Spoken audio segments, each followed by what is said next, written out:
A i kuptoni çfarë po ndodh? Në Shqipëri po shpërthen një nga skandalet më të mëdha politike të dekadës dhe vendi është në heshtje. Mediat heshtin, analistët heshtin, opozita as flet, as proteston.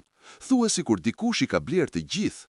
Belinda Balluku, njeriu i dytë më i fuqishëm në shtet, grua që kontrollon miliarda euro tendera, fluturime, incenerator, koncesione, rrugë, energji, sot rrezikon shumë vite burg.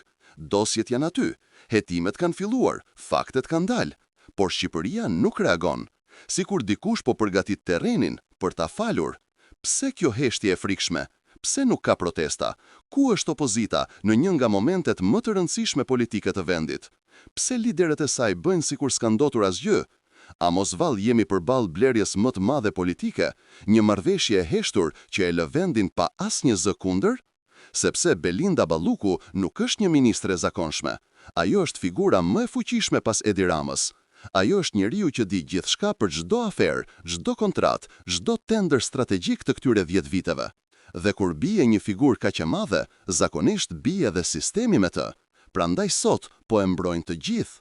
Media hesht sepse është e kapur me reklama qeveritare. Opozita hesht sepse është kapur me marrëveshje politike. Analistët heshtin sepse janë mbledhur në militari për ryshfete. Dhe qytetarët janë lënë në errësirë që askush të mos e kuptoj peshën e këtij momenti. E vërteta është një, nëse Belinda Balluku bie, lëkundet gjithë piramida e pushtetit, dhe dikush po bën gjithçka për ta shmangur këtë.